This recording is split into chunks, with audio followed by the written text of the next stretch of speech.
Bueno, bienvenidos a las personas que están acá presentes. Muchísimas gracias por atender al panel de directores iberoamericanos.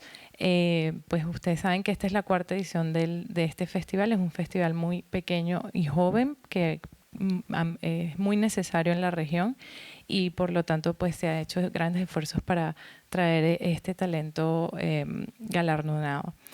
Voy a comenzar dando las biografías de nuestros panelistas. Luis Felipe Fernández Salvador es ecuatoriano, filántropo, explorador, que a través de sus obras audiovisuales busca resaltar la belleza natural del Ecuador con el fin de crear una nueva identidad nacional.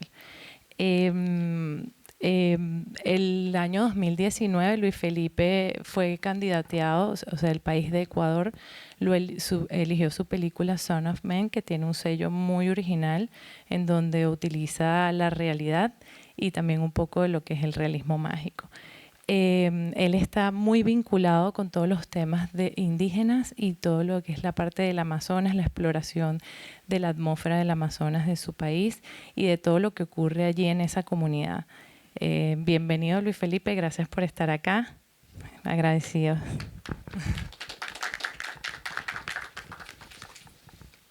Bueno, tenemos a Tatiana Hueso, que es la única mujer de este panel.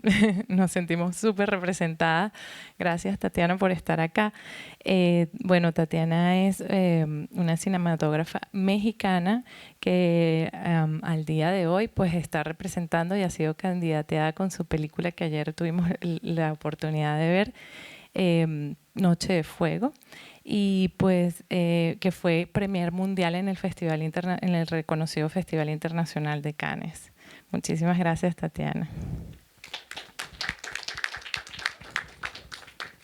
Y bueno, tenemos por Guatemala a Jairo Bustamante, que ha llevado más de 60 premios en toda su carrera. Ha hecho más de 3 películas. Su última película fue La Llorona, que estrenó en el Festival de Venecia y fue ganadora en el Festival de Venecia. También nos representó a Guatemala en los Golden Globe. Obtuvo por primera vez por Guatemala una nominación en los Golden Globe. Representó a su país, también ha representado a su país Guatemala en los premios de la Academia, en los premios internacionales, junto a otros casi 90 países el año pasado con su obra La Llorona. Y pues tiene una carrera bastante, yo siento que Jairo nos puede motivar muchísimo a este nuevo talento emergente, ya que pues estudió en el Conservatorio del Libre de Cinema de París en el 2002, continuó sus estudios como escritor en el Centro Experimental de Cinematografía de Roma en el 2006 y en el 2009, que es lo más hermoso de Jairo como autor, regresa a Guatemala para fundar su casa productora y seguir contando historias sobre su país y darle oportunidades al nuevo talento también. Está también muy vinculado con todo lo que es el impacto social y lo que es y su visión y su mirada, pues como todos los que están presentes acá, también está vinculada con lo que es el contenido social para impactar vidas. Y bueno, tenemos a nuestro gran moderador, Aviram Brizuela, que es el director de la comunidad de artistas del del reconocido Festival de Sundance. Aviram no solo oversee o evalúa más de 6.000, más de 22.000 artistas emergentes en el festival, sino que también es compositor de películas y de ese contenido premium. Y bueno, muchísimas gracias por estar acá y por conducir este panel que para nosotros es muy importante. Claro, no, qué honor. Chicos, les comentaba justo antes que si me lo permiten, tengo demasiadas ganas de conocerlo. Hay muchas cosas maravillosas que tienen los tres en sus carreras que están disponibles en Google.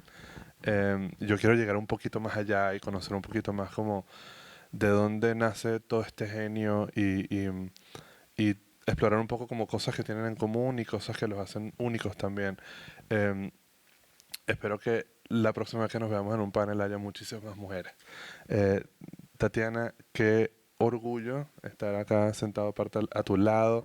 Em, bueno, por muchísimas razones, pero una de las más importantes es porque yo siento que em, de alguna manera te estás convirtiendo en una de las mujeres pioneras en este, digamos, como nuevo movimiento de final y probablemente con demasiado retraso, reconocimiento de la voz de la mujer en la industria.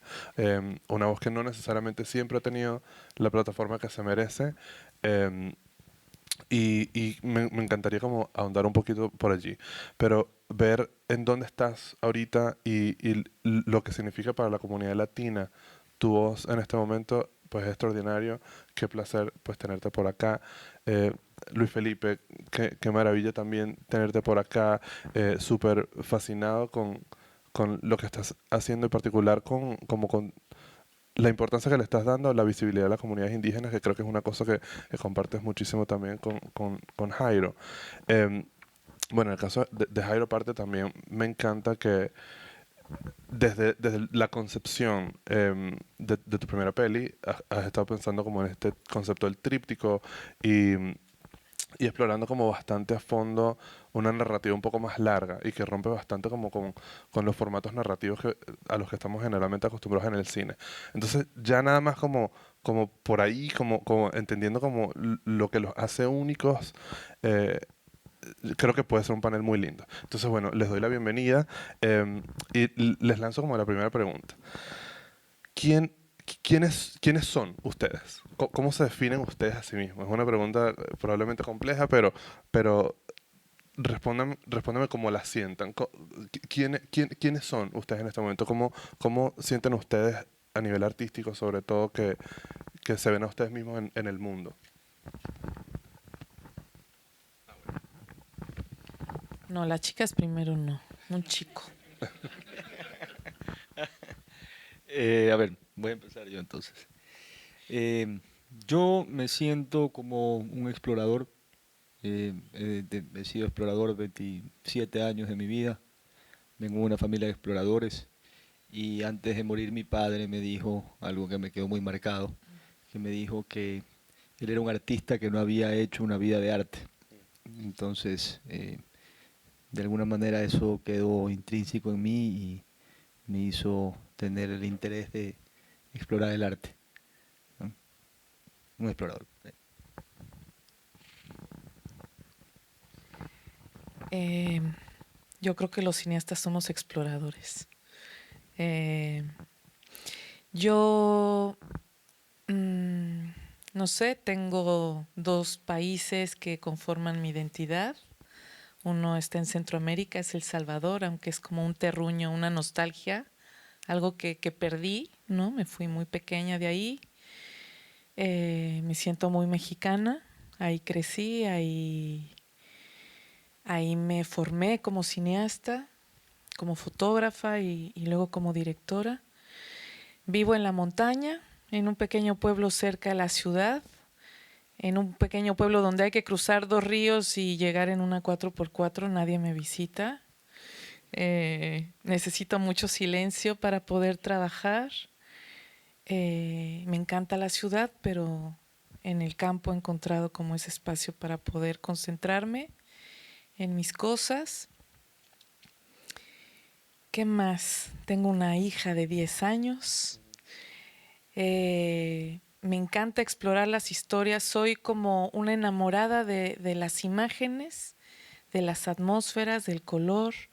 Creo mucho en cómo la atmósfera plástica de una obra incide en, sí, la forma incide en el contenido y en la emoción de una obra, de una historia. Me considero una contadora de historias, me encantan los cuentos. Me enamoré del cine enfrente de una pantalla, viendo películas tal vez demasiado dramáticas para mi edad. Mi madre no tenía con quién dejarme cuando era niña y entonces me llevaba a la Cineteca Nacional a ver la muestra de cine que cada año pasa en la Cineteca en México. Y ahí me enamoré de las películas de David Lynch, bastante oscuras, que se me quedaban en las pesadillas. de Fassbinder, de Wim Wenders, sí, me metían de contrabando al cine y pienso que ahí enfrente de una pantalla, como con la emoción muy profunda de sentir, como soñar enfrente de esa pantalla, desde esa edad, tal vez a los 10 años, yo lo único que quería era poder hacer lo mismo, tener como ese poder, ¿no? De provocar en alguien, pues un viaje profundo. Y creo que de ahí vengo. Ya. Antes de pasárselas a Jairo, ¿qué edad tenías cuando viste tu primera película de David Lynch? Pienso que como 10 A años. los 10. Sí. Maravilloso. Creo que hay como patrones al final, ¿no? Uno va como que lo marcan. O sea, la receta de cómo hacer un director debe ser eso, poner a un niño frente a películas que no son aptas para su edad. Pues exactamente repitiendo un poco a mis compañeros, yo también me considero un cuentacuentos antes que nada. Creo que el cine para mí es solo un lenguaje por el cual yo cuento mis cuentos. Soy re poco purista y tengo muchos problemas a entender a los puristas cinematográficos porque para mí de alguna manera la forma es solo el vehículo. Y, y soy explorador, más como explorador de la vida de la gente. Le dedico muchísimo tiempo a la investigación antes de empezar una película, pero muchísimo. De verdad tengo que ponerme límites porque si no me puedo quedar ahí. Entonces... y luego como Tatiana también empecé, yo crecí en un pueblecito maya en Guatemala, rodeado de volcanes, es hermoso cuando puedan ir, el lago de Atitlán.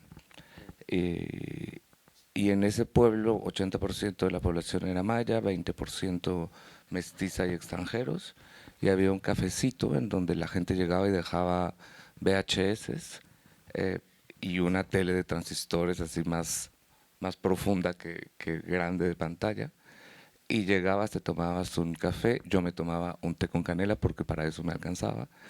Y veías películas. Y como te pasó a ti, yo empecé, creo que mi gran primera revelación a los 10 años fue Átame.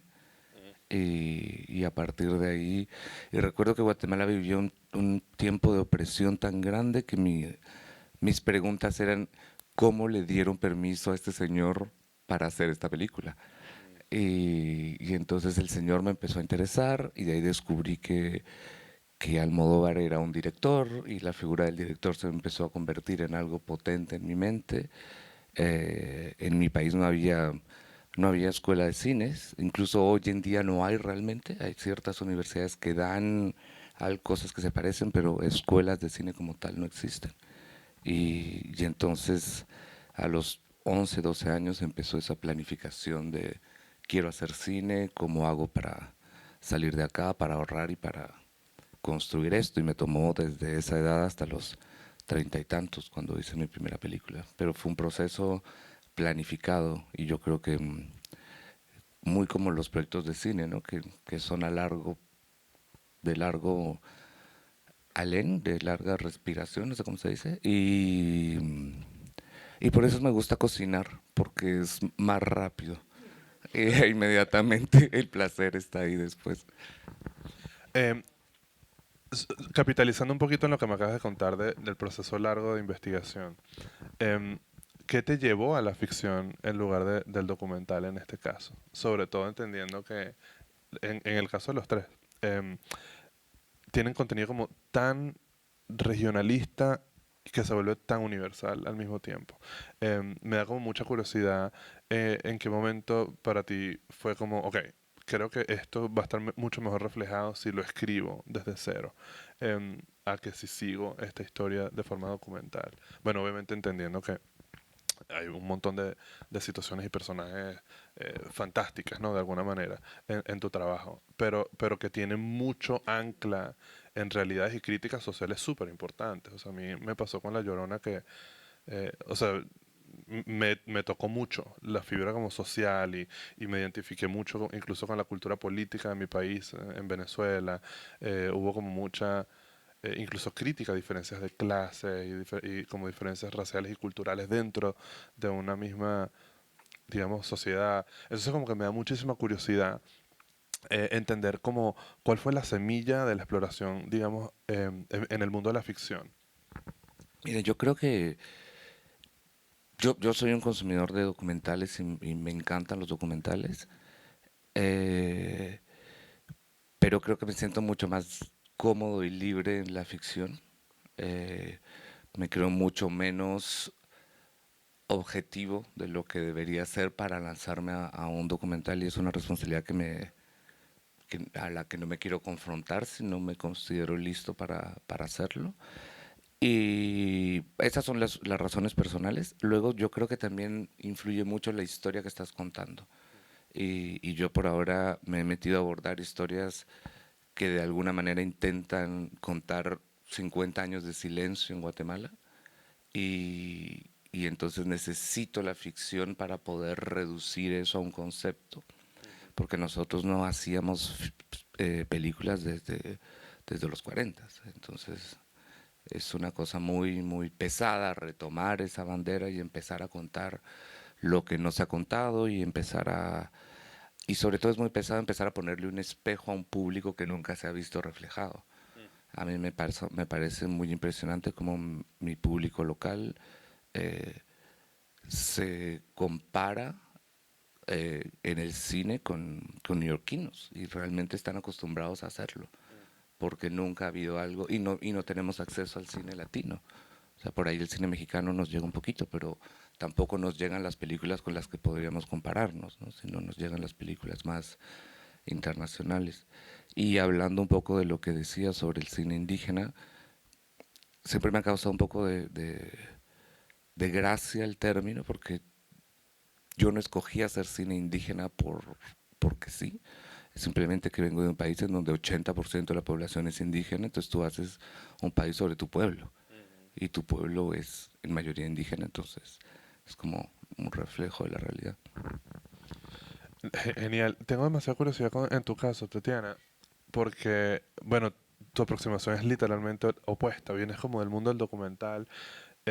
Siento como que justamente el realismo de tu experiencia en el documental también se refleja mucho ahora en tu voz como escritora de ficción. Y me llama mucho la atención ese camino porque no todas las personas que dan ese salto son tan buenos en su ópera prima. Y es como, es fascinante, fascinante ver cómo todo este talento, esta experiencia previa en investigación y bueno, periodismo, porque el documental al fin de cuentas como es esto, ¿no? Se traduce también en la pantalla cuando está marcado como el contexto de la ficción. Y hablando un poco como del punto de Jairo, traer al frente voces que han sido generalmente invisibilizadas, cosa que siento que has hecho magistralmente en tu propuesta documental, pero que ahora con tu primer largo de ficción es absolutamente eso. Entonces me da mucha curiosidad saber cómo fue tu proceso de saltar del documental a la ficción. Bueno, primero debo decir que para mí el cine documental que a mí me seduce, en el que me implico y el que sueño seguir haciendo y el que he intentado hacer hasta ahora son viajes cinematográficos. Sí ha sido como muy importante despojarme de esta cosa muy objetiva del documental, de este compromiso con la verdad. Para mí el cine es el cine y es totalmente subjetivo y solo desde ahí sé trabajar. Y desde el punto de vista, desde la reinterpretación de las cosas, desde la readaptación, desde la puesta en escena de la realidad, desde la creación de un viaje sensorial y emocional, que para mí es finalmente la esencia de una película, ¿no? Sea documental o ficción. Entonces, desde ahí es mi exploración documental y nunca me sentí muy lejos de la ficción, en realidad, ¿no? Siento que todas mis películas documentales tienen una muy intencional construcción de personaje, tiene una estructura dramática que yo trabajo y que escribo antes de irme a rodar.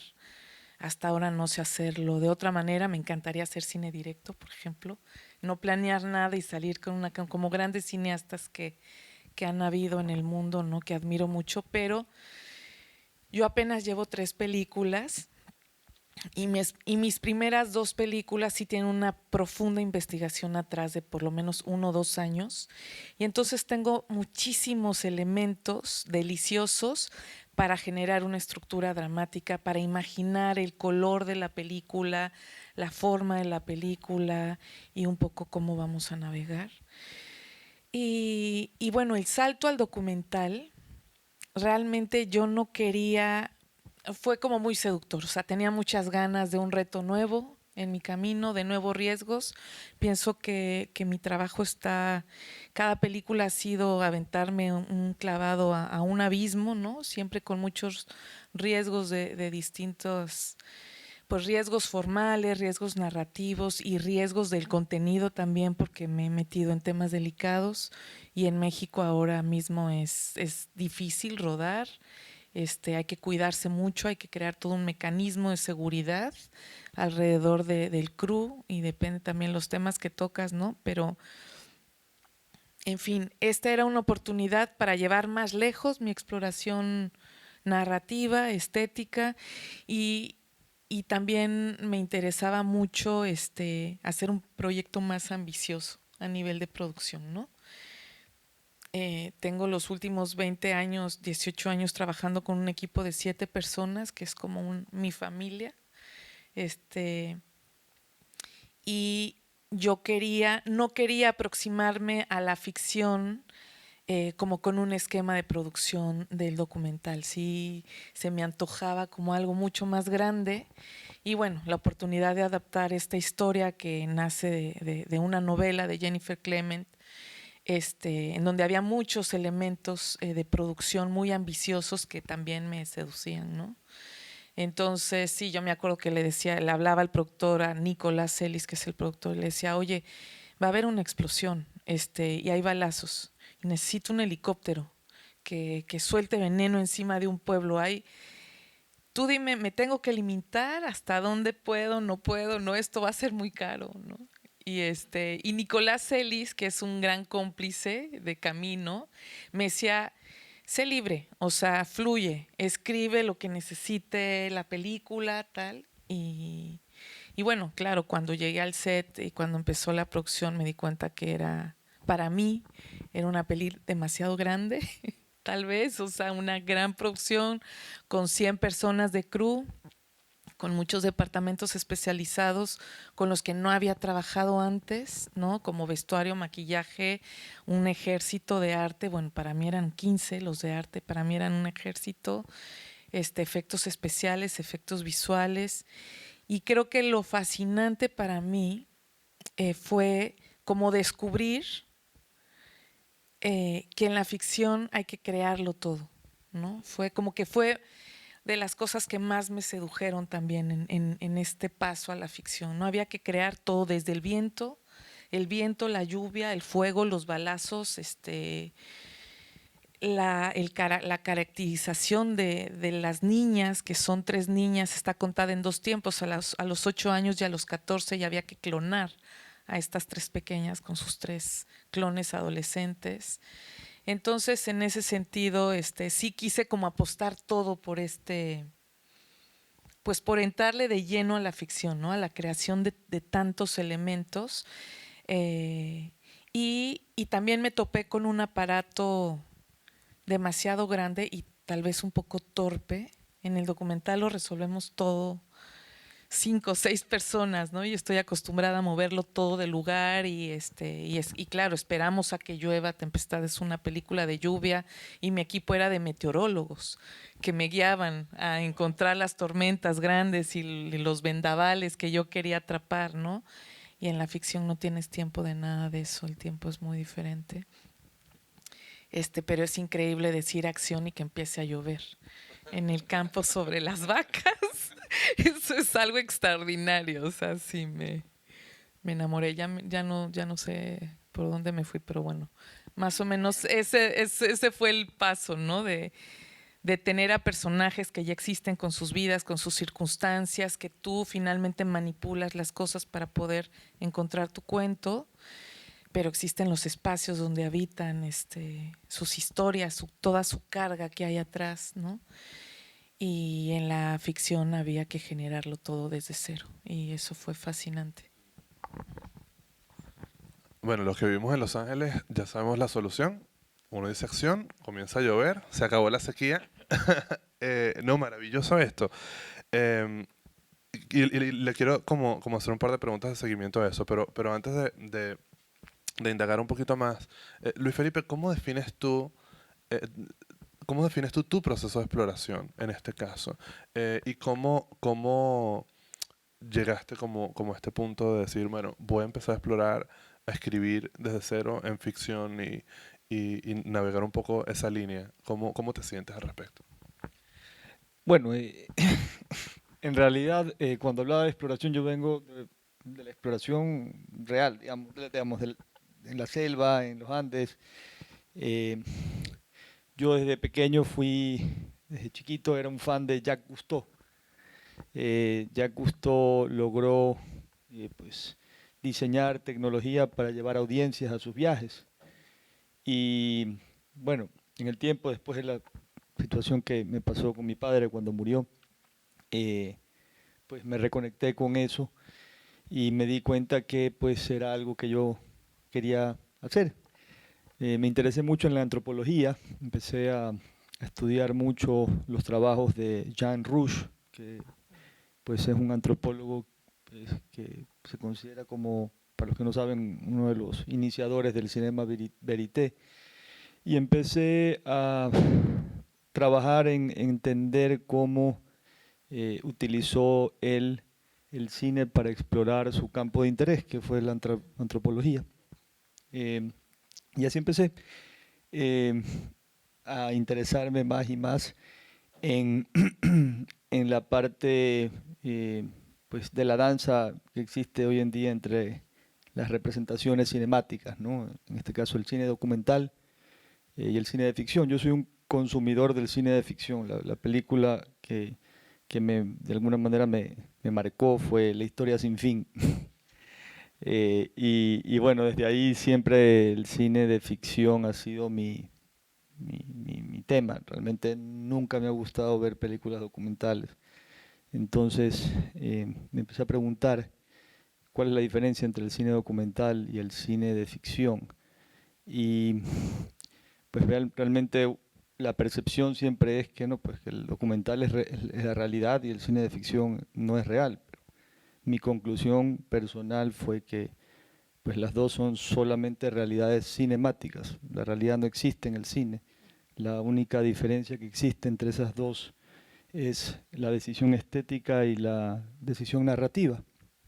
Y, y empecé a trabajar un poco en el experimento de crear un manifiesto, en qué podría ser una nueva representación de la realidad en el cine. Me pasé como casi 7 años estudiando y escribiendo y finalmente pues empecé a filmar a Son of Man, que básicamente tenía dentro de su manifiesto 3 pilares importantes a seguir.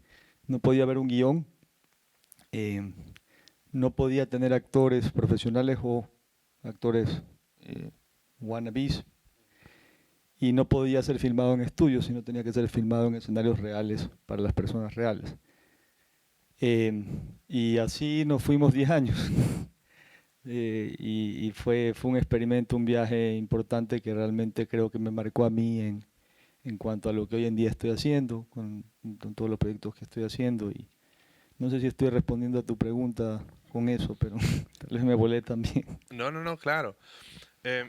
Hablando un poco como de representación bueno, de hecho me encantaría escuchar un poquito la reacción de Tatiana. Ustedes han logrado no solamente como dejar una marca importante, sino empezar a abrir camino y empezar una conversación súper importante que no solamente los beneficia a ustedes, sino que beneficia a un montón de generaciones que vienen por detrás. Em, Gracias a ustedes, 10 años a partir de ahora, las personas que digamos como que exploren el cine por primera vez van a tener un entendimiento de lo que la industria es, que es completamente distinto a lo que está pasando ahora, que ha requerido como de tanta lucha social, como de tanta em, sí, como de tanto activismo para lograr como este tipo de espacios. Entonces, me gustaría saber, sobre todo como en este tema de la representación, ¿cómo ha sido para ustedes ese proceso? Como de verse representados, ver su cultura representada, y qué sienten ustedes que debería cambiar en la industria de ahora en adelante. ¿Cuál es el próximo gran paso que debería darse? Creo que hay pasos que ya se están dando eh, sobre la representación, pues me atrevo como a decir desde el lado latino, como desde el lado de la mujer, como o sea, ese tipo de representaciones de las minorías o de las diversidades. Eh, Creo que el segundo paso, que es el paso más importante, es que esas historias vengan de una realidad más comprometida, ¿no? Y que no vengan de un estudio de mercado, de saber qué es lo que quiere el público, entonces seguimos contando las historias de blancos pero con personajes negros, sino que sean historias que pueden tener como un significado más grande hacia los pueblos, a los diferentes pueblos. Y eso es como que este es el próximo paso que nos toca, ¿no? Pero, pero creo que la apertura desde la industria hacia el talento latino, por ejemplo, es una cosa, es una linda puerta. Yo me he estado comprometiendo un poco con la figura de quiero hacer cine, o sea, no tengo ningún problema para hacer cine con Hollywood, pero quiero hacerlo acá. Entonces, de alguna manera, traerme lo que ellos tienen a un territorio que no tiene nada para hacer crecer el territorio. Y es un poquito las negociaciones en las que estoy, que tampoco digo que no quiero hacer nada que no sea local, pero tener un poco ese balance para poder ir jalándoles la colchita, ¿no? Y esos son pasos que solo nosotros podemos dar, y sobre todo ahorita que nosotros somos los que tienen voy a llamarlo así, soy bien pretencioso, pero nosotros somos los que tenemos el talento y tenemos las historias. Entonces yo creo que es el peso más grande que tenemos en este momento, porque no estamos pidiendo trabajo, nos están ofreciendo.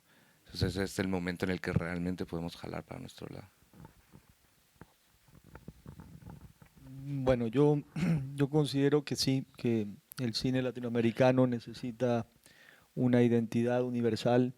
Eh, Pienso que he trabajado mucho, de hecho, en el desarrollo de tecnologías que permitan llevar el valor de producción que a veces impide poder hacer ciertas cosas. En el cine latinoamericano, como decía, como Jacques Cousteau, trabajé mucho tiempo en el desarrollo de tecnología y técnicas para rodar en selva, para rodar en los Andes, para rodar en territorios reales, y esas técnicas pues, simulaban movimientos de estudio, ¿no?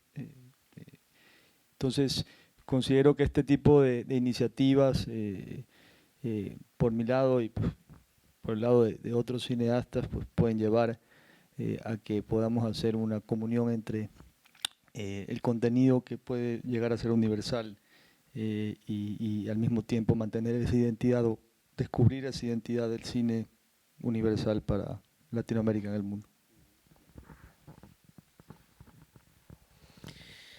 Bueno, yo creo que sí se han dado varios pasos, pero que también han surgido como obstáculos nuevos, eh, como la estandarización que sigue estando ahí por asuntos más económicos y comerciales, ¿no? Que amenazan de alguna forma la diversidad de voces que tendrían que seguir existiendo y que generarse con más fuerza. Y creo que hay como una enorme misión de la educación de los públicos, ¿no? O sea, creo que si los públicos no tienen la oportunidad de consumir historias con una identidad distinta a la americana, que ha permeado la cinematografía de toda Latinoamérica, difícilmente van a surgir más voces autónomas y con una identidad propia, porque llevamos muchos años siendo educados con una forma ya muy establecida del cine, ¿no? Que es una tendencia que ya la llevamos adentro de la piel desde hace tantos años, ¿no? Y que nace de esta industria tan poderosa y tan fuerte que existe aquí, ¿no? Entonces, en ese sentido, en México, por ejemplo, hay algo nuevo que tiene muy poco de haberse vuelto real, porque los financiamientos están llegando ya a varios directores, a voces nuevas que vienen del mundo de los pueblos originarios, del mundo indígena, del mundo campesino, ¿no? Con varios proyectos que empezaron tal vez con más fuerza hace 10 años, como Ambulante Más Allá, como el CCC con Patas, en donde hay como un programa de formación muy interesante de cineastas en activo, muy exploradores, muy auténticos, con voces muy fuertes, que han ido a formar a un montón de lugares indígenas y campesinos a nuevas voces. Y entonces ahorita ya van por la quinta o la sexta generación. Están saliendo muy poquitas películas, tal vez 2 o 3 al año, así pelis muy poderosas que están al mismo nivel que las películas de las escuelas de cine más especializadas que hay en México, ¿no? Como el CCC y el CUEC.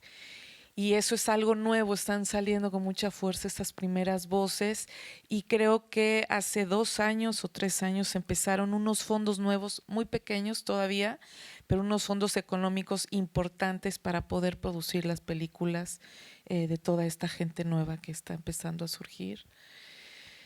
Y me parece como muy importante poder apoyar eso, poder ayudar en la formación y poder apoyar a que estos recursos financieros no se agoten y puedan crecer, porque creo que es muy interesante también poder ver el cine pues de estos ámbitos contados, estas historias contadas por sus propias voces, ¿no? Sí, me parece como algo… En México es algo diferente que está pasando ahorita, y sí, miradas que ven el mundo de una forma realmente diferente a la nuestra, que aunque estamos tan interesados en esos mundos, en estos temas, también está permeada por todo el mundo occidental, y de repente ver una voz que no ha sido totalmente contaminada por el mundo es realmente fascinante. Sí, vengo como de Morelia y había ya varias películas ahí de estos chicos que vienen con esta fuerza muy impresionante y con una bocanada de frescura así muy importante. Bueno, reitero lo que dije antes, en gran parte gracias a ustedes. O sea, toma el esfuerzo de pioneros para que se vuelva un movimiento social y está comenzando a pasar, y les agradezco por eso. Les agradezco yo como artista y les agradezco en nombre de las generaciones que vengan luego. No tenemos demasiado más tiempo y tengo demasiadas preguntas que me encantaría hacer. Pero en lugar de hacerlo, le quiero dar el espacio a la audiencia para que haga preguntas si tiene alguna. Levanten la mano, estoy como un poquito a contraluz, pero si levantan la mano, ok, buenísimo. Te paso el micrófono porque estamos grabando para asegurarme que la película esté registrada. La pregunta esté registrada.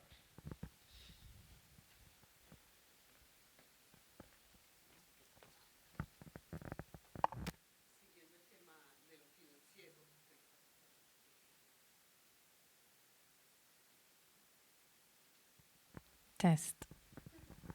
La pregunta era, ¿cómo cuando ustedes empezaron, cómo consiguieron fondos para hacer la película, o qué barreras tuvieron que sobrepasar? Porque lo que oigo más de la gente joven es que no hay dinero como hacer cine, ¿no? Entonces, ¿ustedes qué piensan de cómo se pueden sobrepasar esas barreras si no hay dinero como hacerlo? No sé cuándo empezaron, cuánto dinero tenían o cómo llegaron a esos fondos. En los Estados Unidos es un poquito más complicado porque no hay… todo es comercial, el dinero es comercial, no hay organizaciones de arte o algo así que dan dinero a la gente joven. Entonces, ¿cómo conseguimos ese dinero para la juventud que puedan hacer sus películas?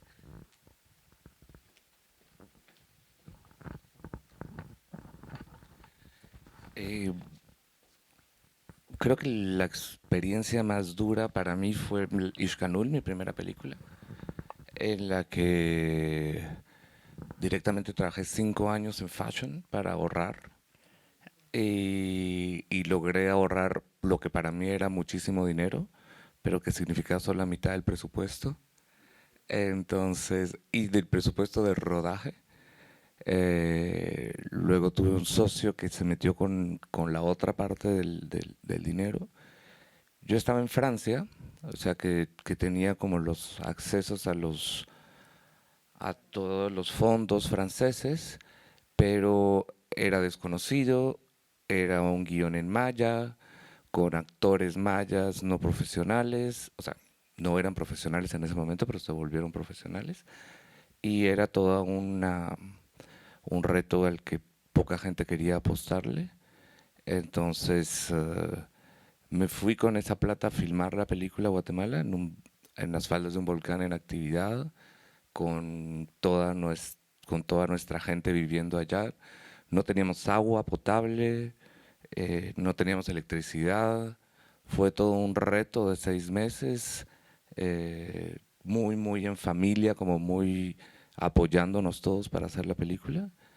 Y cuando terminamos y teníamos un primer corte, empezamos a interesarle a todos los fondos y empezamos a interesarle a los productores, empezamos a interesarle a más gente y ya la gente se empezó a unir a nosotros y logré, pues nada, al final es como una historia de suerte porque logré terminar la película como yo quería terminarla, pagar mis deudas, recuperar mi dinero. Fue fue una linda experiencia, pero no creo que esa sea la regla. Y fue una linda experiencia porque yo también soy un director a mí me apasiona mucho la producción. Entonces, producir desde el main producer, como venir con la idea, luchar la idea. Luego no es que me guste ser line producer mientras estamos filmando, pero producir y mantener, o sea, mantener esa lucha de productor me gusta mucho. Pero eso no tiene que ser la regla para los otros directores, no tienen por qué ser tan emprendedores todo el tiempo. Y eso se me puede dar a mí, pero no debería dársele a todos. No, sí tienen que ser igual de emprendedores.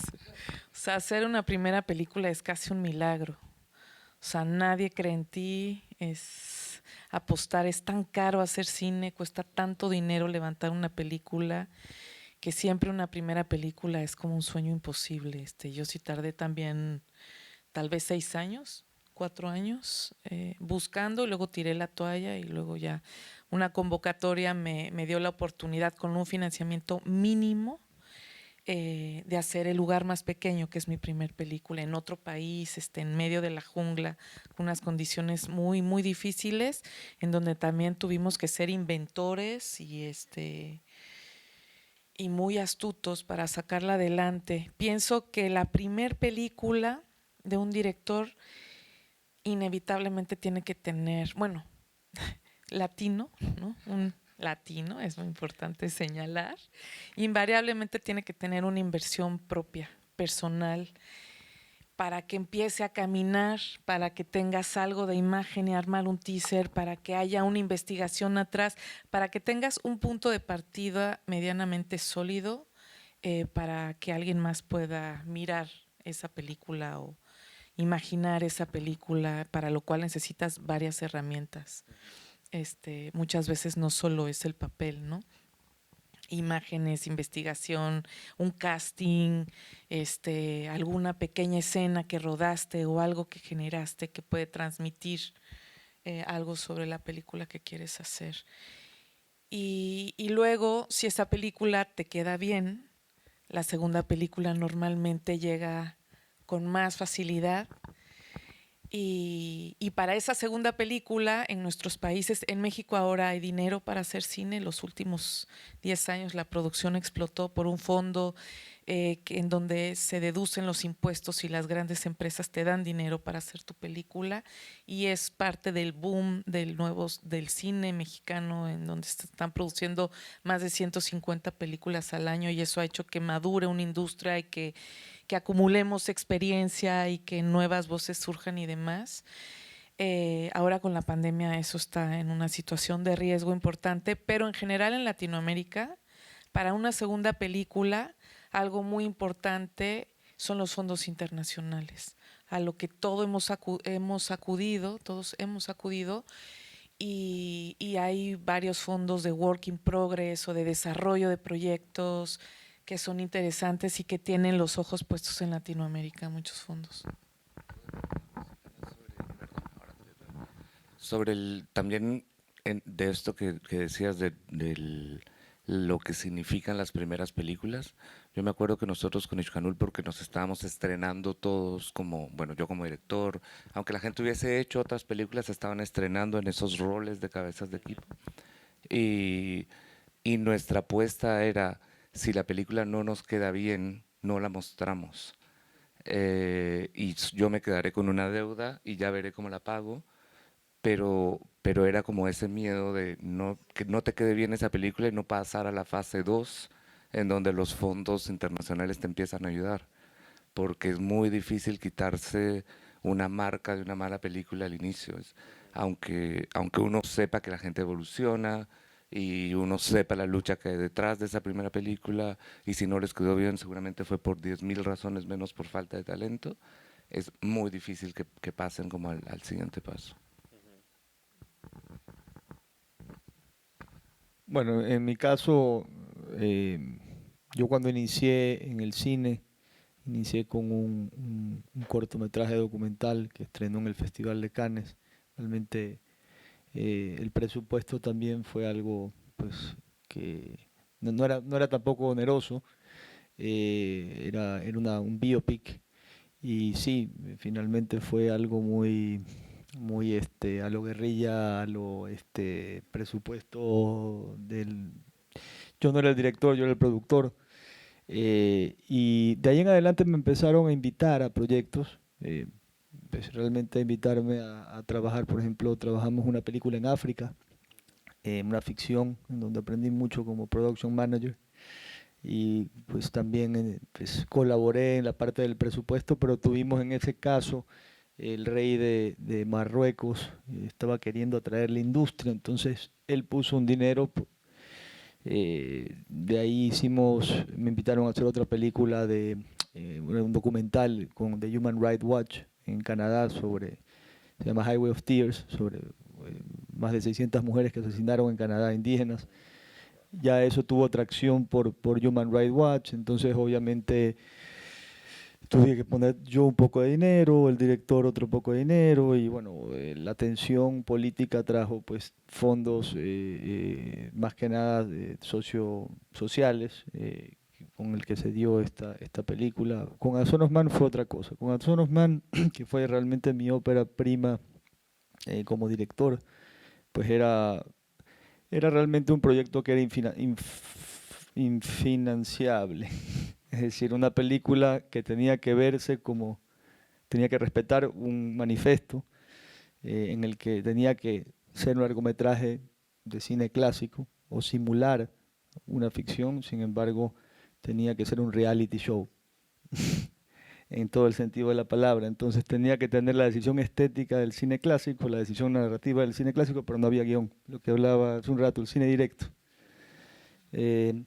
Y me manejé mucho ahí a través de los MacGuffins, ¿no? De jugar al psicólogo, de volver la cámara a un psicólogo, un psiquiatra, en una constelación familiar, en donde creaba pretextos para meternos. Bueno, estuvimos en la selva más de 1 año y medio, perdidos la mitad del tiempo, filmando con cámaras a control remoto, entonces era imposible. O sea, fue un proyecto que trabajamos con 2.000 personas, nunca supimos si lo íbamos a terminar. Y sí, nunca se financió, o sea, fue todo un dinero que lo saqué básicamente de pedirle a toda mi familia dinero para seguir y seguir y seguir hasta que, pues, con la gracia de Dios terminamos el proyecto y bueno, a veces es un tema de pasión. Yo creo que hoy en día estoy trabajando algunos proyectos que por supuesto ya vienen con otra tinta. Como por ejemplo un proyecto que se llama Guardianas del Amazonas, que fue filmado durante 6 años con una mujer que es amazónica andina. Tenemos a una narradora guaurani, porque es de las mujeres guaurani y es un proyecto que solo es en guaurani. No debería ser financiable, pero pues obtuvieron fondos y financiamientos para poder terminarlo. De hecho sale ahora en diciembre para postular para Cannes. Y bueno, poco a poco uno creo que se va abriendo las puertas a medida que tiene un track record, ¿no? de años en donde culmina cosas y pues Al principio, como todo, es doloroso y hay que ponerlo todo y no sabes si vas a salir del otro lado, pero si esa es tu razón para entrar al cine, no entres. Dedícate a ser trader o otra cosa, ¿no? ¿Hay alguna otra preguntita en la audiencia? Ok, por acá. Hola, gracias por compartir esto.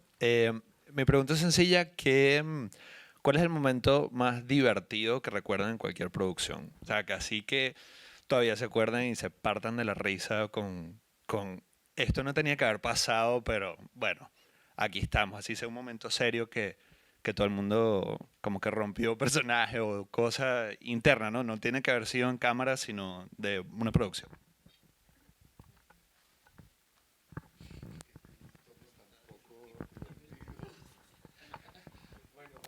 Vamos a empezar. Creo que nosotros, la verdad, sí, somos bien poco divertidos. Pero en mi película Temblores hicimos un proceso muy profundo sobre el trabajo con los actores de personajes. Aparte de eso, yo formo a mis actores, entonces entran como a mi academia y hacen parte de todo este proceso y utilizamos el método Stanislavski a su máxima, pero realmente nos fuimos muy adentro. Yo también me metí, eso fue una mala idea. Y y al terminar la película del grupo este de actores, como el grupo principal con el que estábamos trabajando, que éramos 12, tuvimos un resultado de 7 divorcios y 3 parejas separadas que se lograron reconciliar. Entonces, no sé si eso te parece divertido, podría ser una anécdota. Bueno, yo puedo contar, digamos, dentro de lo chistoso que puede hacer, eh, que pues a nosotros durante 10, en la última película que mencionaba, tuvo tanto tiempo de filmación que entraba y salía gente de estas puertas del Amazonas, ¿no? Y en algún momento alguien nos acusó de que estábamos yendo a matar animales y se me llevaron presos a casi 50 personas del equipo de Gaffering y finalmente eh, creo que si lo tomo hoy día con chistes, porque si en ese momento no lo hubiera tomado como algo de qué reírse, pues creo que no se hubiera hecho la película, pero creo que, bueno, es una anécdota de contar. Realmente lo que me impresiona de esta anécdota es que tengas 50.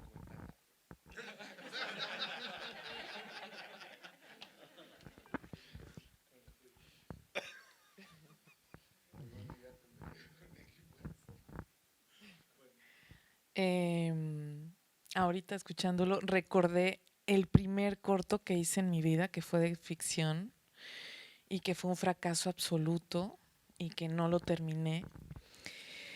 Era un ejercicio de la escuela y era la historia de una sirena, de una mujer que trabajaba en un acuario y un trabajador del acuario la secuestraba y le embadurnaba las pies como de yeso y le construía como una cola de sirena y la inmovilizaba. Y empezando la producción le dio apendicitis al mejor amigo del productor. Habíamos comprado mucho pollo, que era lo más barato para comer durante 5 días pollo en Acapulco. El pollo se quedó afuera, el productor se fue con su amigo que tenía apendicitis. Lo esperamos, no volvió en 2 días, la casa empezó a oler muy mal y todos, y después nos dimos cuenta que el pollo estaba ahí descomponiéndose en el calor. Fue un desastre total. La actriz se tuvo que ir porque era esposa de alguien que era representante de Luis Miguel, por cierto. Cayetana, era una española. Y la actriz se fue y todavía no empezábamos a rodar y pues era la actriz y la cola de pescado, la cola de sirena ya estaba hecha.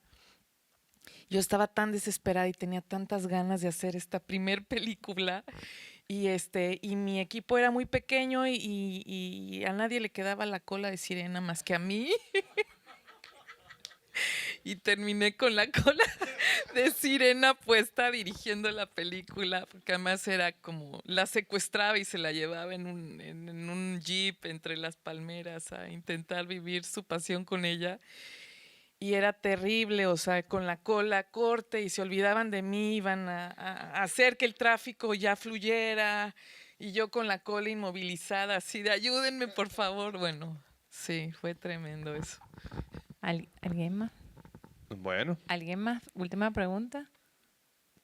Más nada. bueno, en un mundo en donde Tatiana Hueso es una sirena, un pollo y 50 gaffers se encuentran en... Mira, qué maravilla de panel, gracias a los tres, no solamente por estar en el panel y por venir al festival, sino por todo lo que están haciendo de verdad por la comunidad hispanoparlante en el cine. Eh, Les agradezco como artista, les agradezco como audiencia, bueno, y en nombre del Festival Iberoamericano de Cine acá en Miami, pues los felicito por la trayectoria. Tengo mucha curiosidad de saber a dónde van, cuáles son los siguientes pasos.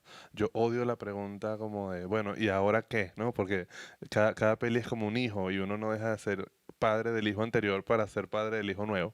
Así que tengo mucha curiosidad de saber cómo se irá expandiendo la familia en cada uno de los casos.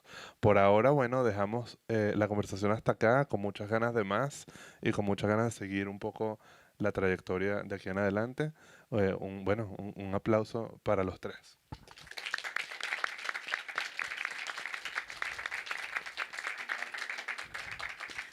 Ya.